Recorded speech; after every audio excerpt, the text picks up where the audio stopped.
ଓଡ଼ିଶାରେ ବିଜେପି ସରକାର ଆସିବାଠାରୁ ସମସ୍ତଙ୍କ ମନରେ ଦ୍ୱନ୍ଦ୍ୱ ରହିଛି। ବିଜୁ ସ୍ୱାସ୍ଥ୍ୟ କାର୍ଡ଼ ବନ୍ଦ ହେବ କି ରହିବ? ସମଗ୍ର ଭାରତରେ ବିଜେପି ଗଭର୍ଣ୍ଣମେଣ୍ଟ ତାହାର ଆୟୁଷ୍ମାନ କାର୍ଡ଼ ଲାଗୁ କରିଛନ୍ତି। ଓଡ଼ିଶାରେ ମଧ୍ୟ ଲାଗୁ ହେବ। ବିଜୁ ସ୍ୱାସ୍ଥ୍ୟ କାର୍ଡ଼ ବନ୍ଦ ହେବା ଆଗରୁ ଆପଣମାନେ କେମିତି ଆୟୁଷ୍ମାନ କାର୍ଡ଼ ଆବେଦନ କରିବେ? ନିଜ ଫୋନ୍ ମାଧ୍ୟମରେ, ନିଜର ଆଧାର କାର୍ଡ଼ ସାହାଯ୍ୟରେ। ବିଜୁ ସ୍ୱାସ୍ଥ୍ୟ କାର୍ଡ଼ ବନ୍ଦ ହେବା ଆଗରୁ ନହେଲେ ଅସୁବିଧାର ସମ୍ମୁଖୀନ ହେବେ। ଆପଣମାନେ କ'ଣ କରିବେ? ଯେକୌଣସି ଗୋଟେ ବ୍ରାଉଜରକୁ ଓପନ୍ କରିବେ। ଆପଣଙ୍କ ମୋବାଇଲରେ କ୍ରୋମ୍ ହେଉ ଗୁଗଲ୍ ହେଉ ଯେକୌଣସି ବ୍ରାଉଜର ଗୋଟେ ଆପଣମାନେ ଓପନ୍ କରିନେବେ। ତ ମୁଁ ଗୁଗଲ୍ ଅଛି, ଗୁଗଲ୍ ଓପନ୍ କରିନେଉଛି। ଓପନ୍ କରିସାରିଲା ପରେ ସାଙ୍ଗମାନେ ସର୍ଚ୍ଚ ବାର୍ରେ ଲେଖିବେ ଆୟୁଷ୍ମାନ କାର୍ଡ଼।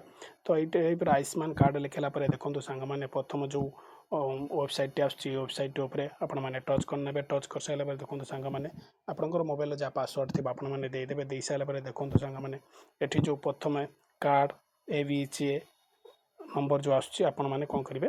ତା ଦେହରେ ଟଚ୍ କରିନେବେ। ଟଚ୍ କରିସାରିଲା ପରେ ସାଙ୍ଗମାନେ ଦେଖନ୍ତୁ ୱେବସାଇଟ୍ଟି ଖୋଲିଗଲା। ତ ଆପଣ ଚାହିଁଲେ କ୍ରିଏଟ୍ ABCA ନମ୍ବର ୟୁଜ୍ ଆଧାର ନମ୍ବର ଦେଇ କରିପାରିବେ। ସାଙ୍ଗମାନେ ଚାହିଁଲେ ଆପଣଙ୍କର ଯଦି ଡ୍ରାଇଭିଂ ଲାଇସେନ୍ସ ଅଛି ଡ୍ରାଇଭିଂ ଲାଇସେନ୍ସ ଦେଇ ବି କରିପାରିବେ। ତ ମୋର ଯେହେତୁ ଆଧାର ନମ୍ବର ଅଛି ମୁଁ ଆଧାର ନମ୍ବର ଦେଇକି ଆପଣମାନଙ୍କୁ ଦେଖେଇବି। ତ କ'ଣ କରିବେ? ପ୍ରଥମେ ତାପରେ ଟଚ୍ କରିନେବେ ଆଧାର ଉପରେ। ତା ଆଧାର ଉପରେ ଟଚ୍ କରିସାରିଲା ପରେ ଆପଣଙ୍କର ସାଙ୍ଗମାନେ ଏଇଠି ଦେଖନ୍ତୁ ଆପଣଙ୍କର ଆଧାର ନମ୍ବର ଅଛି। ଆପଣମାନେ ଆଧାର ନମ୍ବର ଦେଇଦେବେ। ଆପଣଙ୍କର ଯାହା ଆଧାର ନମ୍ବର ଥିବେ ଆପଣମାନେ ଦେଇଦେବେ। ମୁଁ ମୋ ଆଧାର ନମ୍ବର ଦେଇଦେଲି।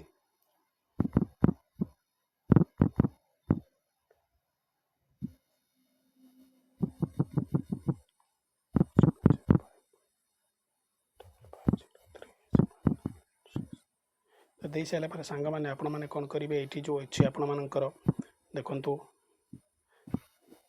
ଏଇଠି ଆପଣଙ୍କର ପୁରା ଆଧାର ନମ୍ବର ଦେଇଦେଲେ।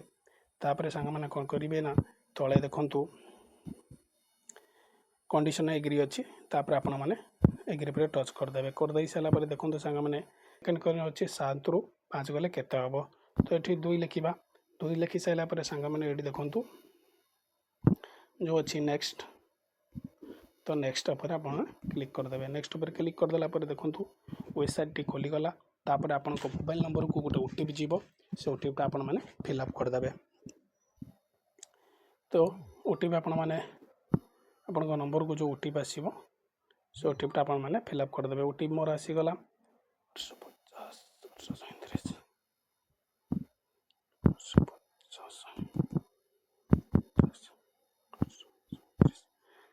ତାପରେ ଆପଣଙ୍କର ଯେକୌଣସି ମୋବାଇଲ ନମ୍ବର ଗୋଟେ ଦେଇଦେବେ। ଦେଇଦେଲା ପରେ ସାଙ୍ଗମାନେ ଏଇଠି ଦେଖନ୍ତୁ ନେକ୍ସଟ ଅଛି। ଏ ନେକ୍ସଟ ଉପରେ ଆପଣମାନେ କ'ଣ କରିବେ? କ୍ଲିକ୍ କରିଦେବେ।